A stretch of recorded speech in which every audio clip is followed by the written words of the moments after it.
Hi, thank you for this opportunity to talk to you about this research. I'm going to talk about engineered materials and surfaces for larval settlement queues, and this is part of a much larger research project and a collaboration of microbiologists, fluid mechanics folks, materials engineering, and coral science. And the group is shown here. And I first kind of talked to you a little bit about this at Reef Futures in 2018. So I'm really excited to present the results that we have so far. The research on substrate materials that are being considered for settlement is lacking. There's just not enough information about it. Biochemical settlement queues are often used to encourage settlement in a variety of ways. And I'll just say that we have not used CCA in any form for the work that I'm going to show you today. We're working with a lime mortar system that has a number of advantages. It's readily available and inexpensive. It doesn't require specialized equipment like a kiln, like these frag plugs do. And we can add organic and inorganic additives to the materials.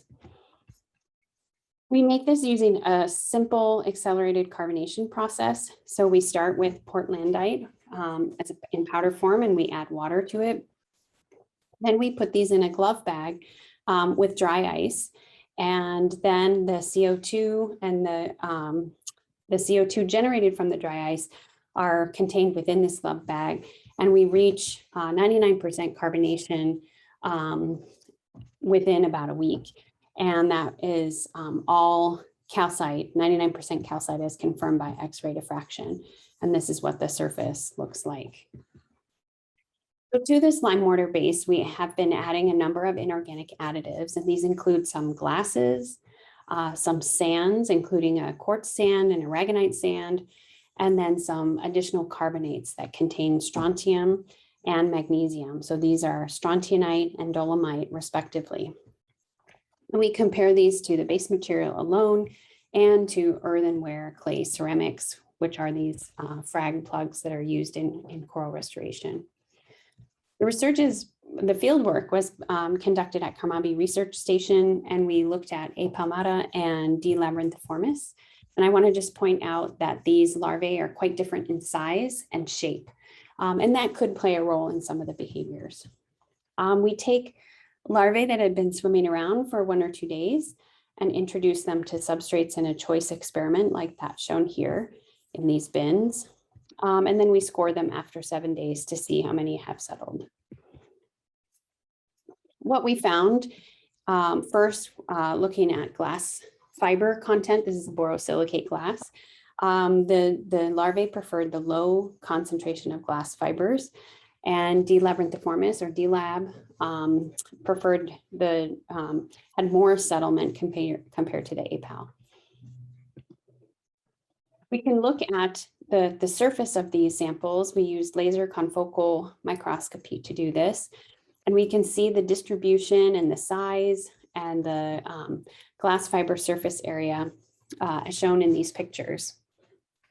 Using this technique, we also measured the roughness, and we see that the roughness across these 3 different fiber contents is the same.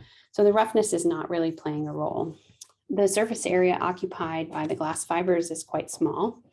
And so we hypothesized that the difference that we see is related to the size of the larvae and their affinity toward these heterogeneities. So the D. labyrinthiformis is smaller, and so it could avoid these glass fibers if it found these undesirable.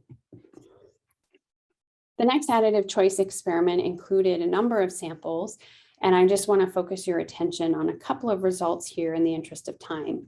One is that both species favored the quartz sand, and the DLAB favored the strontianite samples. I'll also just point out that the APAL preferred the bottom of the samples and the DLAB preferred the top of the samples. We looked at some physical properties and found that there wasn't a correlation between the choices that the larvae made and the roughness and wettability, for example. So these images are showing the surface roughness The earthenware ceramic had a bit higher roughness, but otherwise all the other substrates had the same roughness. And in fact, they also had the same wettability or surface energy. So this did not play a role. We did look at the role of the solubility of the inorganics. And so we looked at strontium and silicon release as well as calcium. And we saw that the strontianite and the dolomite strontianite both had the same release, suggesting that this was sort of diffusion limited by the experimental setup. So this doesn't explain the differences that we saw between the strontium and the strontium dolomite. We then looked at the surface a little more closely. On the left here are the tiles with quartz sand that were favored by both the DLAB and the APAL. And so here we see a relatively uniform structure.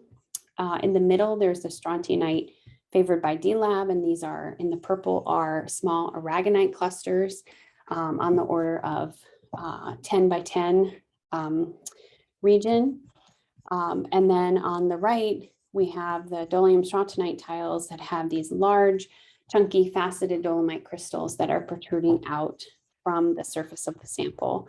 And these were less favored by the DLAB samples.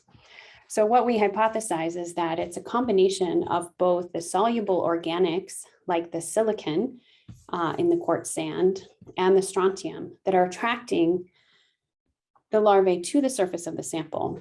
However, in the case of the dolomite and the aragonite crystals, they're favoring the aragonite crystals. And why is not so clear based on the results that we have so far. And so that leaves some open questions for us to continue to work on.